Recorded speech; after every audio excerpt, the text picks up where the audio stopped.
यह बेल्ट्रॉन द्वारा आयोजित 18/12/2019 को दूसरी पाली का क्वेश्चन है। चलिए क्वेश्चन पे आते हैं।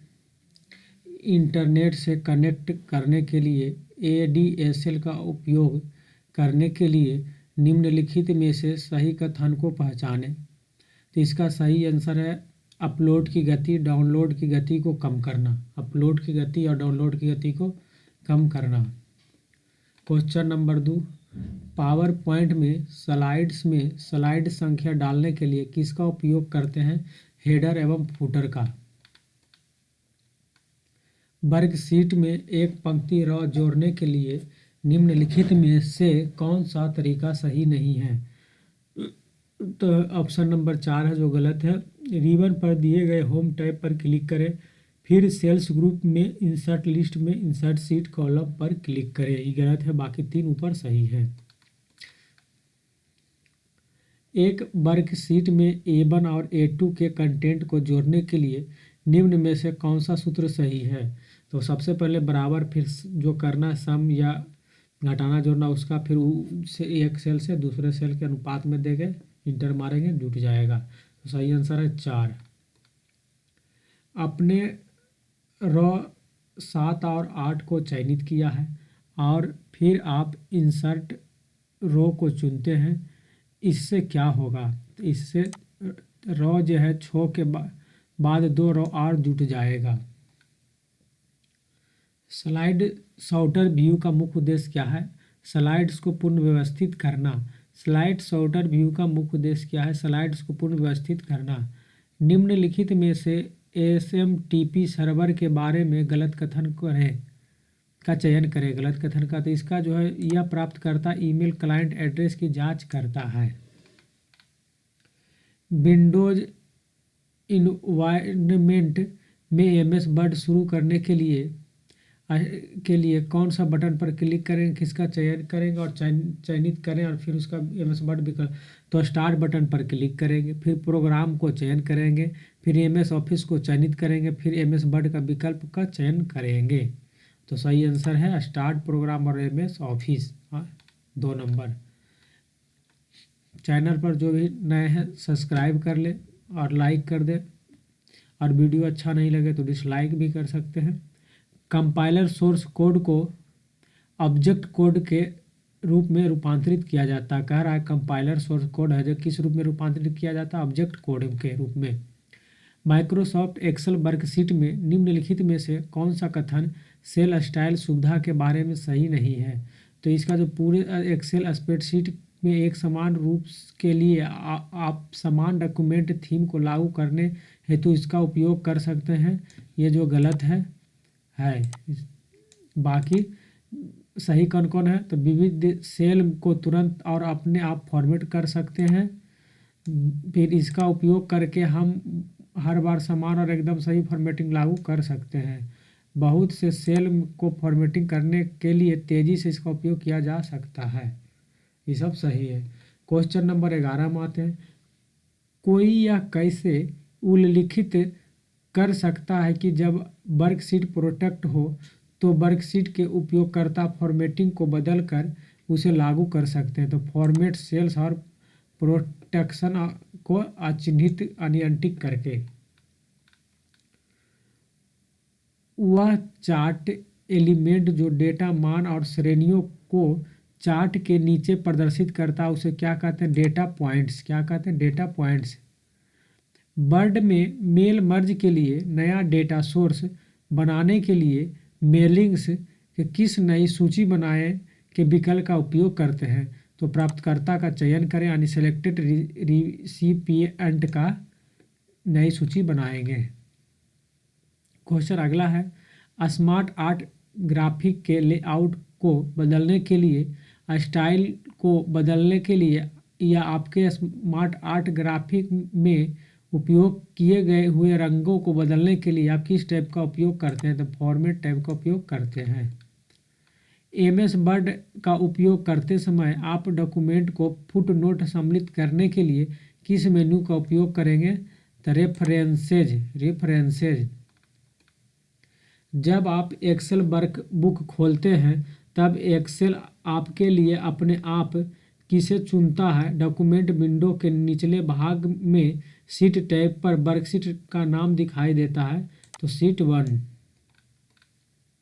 MS वर्ड में शॉर्टकट कुंजी Ctrl+I का उपयोग किसके लिए प्रयोग किया जाता है, तो चयनित टेक्स्ट को इटैलिक करने के लिए। इटैलिक हल्का सा टेढ़ा हो जाता है चयनित समय। आप Ctrl+V डालेंगे तो बोल्ड होगा, अंडरलाइन के लिए Ctrl+U।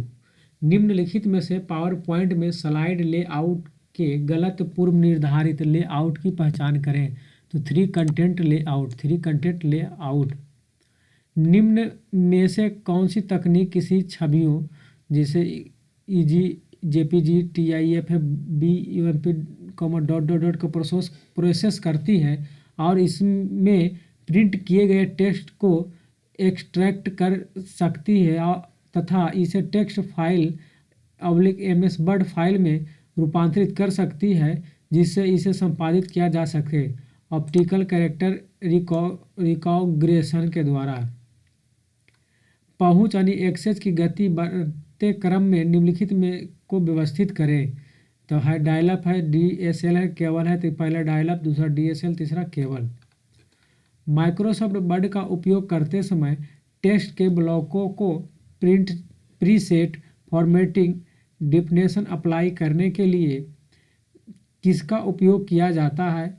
उदाहरण के लिए आप हेडिंग 1 कहलाने वाले किसको निर्दिष्ट कर सकते हैं, जो विशिष्ट font, bold face, single space वाली तथा कैंटर्ड और फर्स्ट लेवल हेडिंग्स को फॉर्मेट कर देता है। आपकी सभी फर्स्ट लेवल हेडिंग्स में ब्रीफ या अन्य डॉक्यूमेंट को अप्लाई की गई वह हेडिंग एक आपको आपके डॉक्यूमेंट के एक समान फॉर्मेटिंग के लिए मल्टीपल फॉर्मेट सेटिंग्स अप्लाई करने के लिए वन स्टेप वे की सुविधा प्रदान करता है। स्टाइल और स्टाइल्स, ये क्वेश्चन बहुत लंबा है, इसलिए आप अपने पढ़िए और समझिए, 2-3 बार पढ़िएगा, वीडियो पॉज करके समझ में आ जाएगा। चैनल पर जो भी नए लोग हैं सब्सक्राइब कर दें, ताकि आपको प्रीवियस ईयर के और भी क्वेश्चन और मॉडल क्वेश्चन आपको प्राप्त होते रहे। सबसे पहले माइक्रोसॉफ्ट एक्सेल में निम्न में से कौन सा एक नाम वर्कशीट के लिए अमान्य है, तो क्या है, हिस्ट्री। माइक्रो प्रोसेसर में लाखों छोटे छोटे क्या होते हैं, तो ट्रांजिस्टर होते हैं। माइक्रो प्रोसेसर में लाखों छोटे छोटे ट्रांजिस्टर होते हैं। एक वर्कबुक का प्रयोग हुए वर्कबुक प्रोटेक्शन को हम कैसे हटा सकते हैं, तो रिबन पर दिए गए रिव्यू टैब पर क्लिक करें और फिर चेंजेज ग्रुप को प्रोटेक्ट वर्कबुक पर क्लिक करेंगे। विंडोज 10 में फाइल एक्सप्लोरर के संबंध में निम्न में से कौन सा कथन गलत है, तो आप व्यू टैब की सहायता से अपनी कोई भी फाइल या फोल्डर अन्य लोगों के साथ साझा नहीं कर सकते हैं, ये जो है गलत है। सही क्या है, पहला नंबर, आप अक्सर देखी गई फाइल पर क्विक एक्सेस फीचर द्वारा पहुंच सकते हैं। यह आपको फाइलें सीधे one drive online cloud storage में सहेजने की सुविधा देता है। प्रयोगकर्ता को वन ड्राइव से लोकल फाइल सिस्टम के द्वारा फाइलें सिंक करने की सुविधा मिलती है। वर्ड डॉक्यूमेंट के नवीनतम संस्करण में डॉक्यूमेंट फाइल के लिए फाइल एक्सटेंशन क्या होता है, तो .docx होता है। चैनल पर जो भी नए हैं सब्सक्राइब कर दें और वीडियो को शेयर ज़रूर करें। कुछ ना करें तो डिसलाइक कर दें, नहीं अच्छा लग रहा तो डिसलाइक करिए, लेकिन कुछ ना कुछ करिए। निम्न में से कौन सा कथन सिस्टम सॉफ्टवेयर से संबंधित है, तो इसका सही आंसर है, इसके बिना कंप्यूटर सिस्टम चल सकता है। यदि MS वर्ड के में चयन किए गए टेक्स्ट को कॉपी करना हो तो किस बटन पर क्लिक किया जाना चाहिए, तो कॉपी Ctrl+C, पेस्ट Ctrl+V और कट Ctrl+X। इटालिक ऊपर आया था, Ctrl+I दबाएंगे इटालिक हो जाएगा, टेढ़ा हल्का सा होगा बस। जैसे यही शब्द है, इसको इटालिक के रूप में परिवर्तित करना रहेगा, तो इसमें तो ऑप्शन नहीं है, बाकी वर्ड में आप देख सकते हैं। तो निम्न में से किस पोर्ट का उपयोग चार्जिंग व डेटा ट्रांसफ़र दोनों के लिए किया जा सकता है, यूएसबी। माइक्रोसॉफ्ट एक्सेल में पंक्ति रो की ऊंचाई बदलने के संदर्भ में निम्नलिखित में से कौन सा कथन गलत है? तो इसका 2 नंबर है, एक समय पर केवल एक ही रो की ऊंचाई बदलती रहती है, ये कथन गलत है। क्वेश्चन नंबर 31, विंडोज 10 वाले लैपटॉप में प्रिंटर इंस्टॉल करने सेटअप करने से संबंध में निम्न में से कौन सा कथन गलत है? तो आप एक क्लाउड प्रिंटर सेटअप कर सकते हैं, ये कथन गलत है। सही है, आप एक नेटवर्क प्रिंटर सेटअप कर सकते हैं, आप एक वायरलेस प्रिंटर सेटअप कर सकते हैं, आप एक लोकल प्रिंटर सेटअप कर सकते हैं। 3 सही है जबकि एक गलत है। क्वेश्चन नंबर 32, ये भी बड़ा है, इसको भी ध्यान से पढ़िए। एक एक्सेल स्प्रेडशीट में आपने 5 अलग अलग कॉलम में डेटा दर्ज है पर यह पता चलने पर कि आप तीसरे कॉलम में दी हुई सारी जानकारी नहीं पढ़ पा रहे हैं। केवल इसी कॉलम के आकार को अपने आप बदलने के लिए आपको क्या करना चाहिए? तो तीसरे कॉलम चुनें और फॉर्मेट कॉलम के विकल्प का उपयोग करेंगे। तीसरा कॉलम चुनेंगे और फॉर्मेट कॉलम के विकल्प का उपयोग करेंगे। साउंड, आइकॉन, फॉन्ट, कलर एवं स्क्रीन सेवर के संग्रह को किसके नाम से जाना जाता है? तो इसका सही आंसर है थीम के नाम से जाना जाता है। एक श्रेणी में 0 से 100 के बीच की सारी संख्याओं को लाल रंग प्रदर्शित करने के लिए कंडीशनल फॉर्मेटिंग का उपयोग करेंगे। किसका उपयोग करेंगे? कंडीशनल फॉर्मेटिंग का। वर्ड में एक नई रिक्त एक्सेल स्प्रेडशीट अंतः स्थापित यानी एम्बेड करने के लिए आप एक्सटेंशन पॉइंट वहाँ रखें जहाँ वर्ड डॉक्यूमेंट में स्प्रेडशीट अंतः स्थापित करना चाहते हैं। रिबन पर किस टैब पर क्लिक करें? तो इंसर्ट टैब पर क्लिक करेंगे।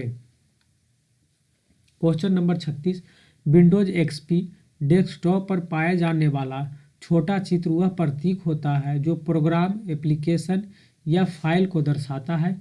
इनमें से प्रत्येक कंप्यूटर के भीतर मौजूद किसी आइटम, फाइल या प्रोग्राम के शॉर्टकट होते हैं। ये क्या कहलाते हैं? तो आइकन। सीपीयू का पूर्ण रूप क्या है? तो central processing unit. Central processing unit. Channel पर नए हैं ज़रूर सब्सक्राइब कर दें। नए कुछ बुझा रहा तो डिसलाइक करें। हाथ स्थिर नहीं रखें, ना दिमाग, कुछ ना कुछ ज़रूर करें। एक वर्कशीट की चौथी रो के सारे सेल्स को कंटेंट को बोल्ड करने के लिए आप क्या करेंगे? तो चौथी रो को सेलेक्ट करेंगे, उसके बाद फॉर्मेटिंग टूल पर दिए गए बी बटन का उपयोग करेंगे या कंट्रोल बी दबा देंगे। इंसर्ट टेबल डायलॉग बॉक्स में से तालिका बनाने के लिए क्या होगा? तो मेन्यू बार में टेबल पर क्लिक करें, इंसर्ट चयनित करें और फिर टेबल एक डायलॉग बॉक्स खुलेगा। दूसरा, पंक्ति और स्तंभों की इच्छित संख्या दर्ज करें। यदि आप चाहते हैं कि टेबल के सेल उनमें मौजूद टेक्स्ट को फिट करने के लिए स्वतः विस्तारित हो जाए तो ऑटो फॉर्मेट को चुनें। किसको चुनेंगे? ऑटो फॉर्मेट को। माइक्रोसॉफ्ट एक्सेल में माइक्रोसॉफ्ट एक्सेल में प्रोटेक्शन के संदर्भ में निम्नलिखित में से कौन सा विकल्प अमान्य है? तो तालिका सुरक्षित करें यानी टेबल प्रोटेक्ट करें जो है अमान्य है। क्वेश्चन नंबर 41, एक्सेल में जब हम एक सेल में दी हुई जानकारी के कुछ हिस्से को निकालना चाहते हैं या हम विविध सेल में दी हुई जानकारी को मिलाने की कोशिश करते हैं तो क्या उपयोगी हो सकता है? तो लुकअप फंक्शन जो है उपयोगी होता है। निम्न में से क्या प्रोग्रामिंग लैंग्वेज का गुणधर्म नहीं है? तो असंरक्षित किए जाने की आवश्यकता। एक्सेल में एक ऑटो सेव डालने के लिए किस पर क्लिक करें, फिर किस पर क्लिक करें, एक शेप को चुनें और फिर उस शेप को बनाने का पॉइंटर खींचे। तो इंसर्ट शेप में जाएंगे। किस में जाएंगे? इंसर्ट में जाएंगे। उसके बाद शेप्स को चूज करेंगे। निम्न में से कौन सा एक इनपुट डिवाइस नहीं है? तो मॉनिटर है जो आउटपुट डिवाइस में आता है, बाकी माउस जो इनपुट है, माइक्रोफोन, डिजिटल कैमरा इनपुट में आता है, जबकि मॉनिटर जो क्या है आउटपुट है। तो ये नहीं है, गलत है। इंटरनेट के माध्यम से किसी अन्य कंप्यूटर से फाइलें प्राप्त करने के लिए निम्नलिखित में से किसका उपयोग किया जाता है? FTP फाइल ट्रांसफर प्रोटोकॉल का उपयोग किया जाता है, FTP। अब आ गया देखिए अंडरलाइन। माइक्रोसॉफ्ट एक्सेल में एक सेल के कंटेंट को रेखांकित करने के लिए निम्नलिखित में से कौन सा फॉर्मेटिंग विकल्प चुना जाएगा? तो यू अब जो नीचे अंडरलाइन है तो यही अंडरलाइन का विकल्प चुना जाएगा। क्वेश्चन नंबर 47, जो भी चैनल पे को देख रहे वीडियो देख रहे हैं ज़रूर लाइक करें, नहीं अच्छा लगा डिसलाइक करें, कुछ ना कुछ ज़रूर करें। मेल मर्ज प्रोसेस में 3 डॉक्यूमेंट शामिल होते हैं, मेन डॉक्यूमेंट, डेटा सोर्स तथा outlook contract list. Option number 3 सही है। क्वेश्चन नंबर 48, वर्ड में मेल मर्ज के लिए यदि आप एक्सेल में डेटा सोर्स का इस्तेमाल करते हैं जो कि एक्सेल में एक लिस्ट के रूप में संदर्भित होता है, इसे कुछ विनिर्देशों को पूरा करना चाहिए। इस संदर्भ में निम्न में से कौन सा गलत है? तो क्वेश्चन नंबर 3 है, जो लिस्ट को एक रिक्त पंक्ति होनी चाहिए, ये गलत है। क्वेश्चन नंबर 49, आज इसमें जितना भी क्वेश्चन है सब खुद पढ़ने वाला है, क्योंकि क्वेश्चन थोड़ा लंबा लंबा, खुद पढ़ करके खुद समझिए।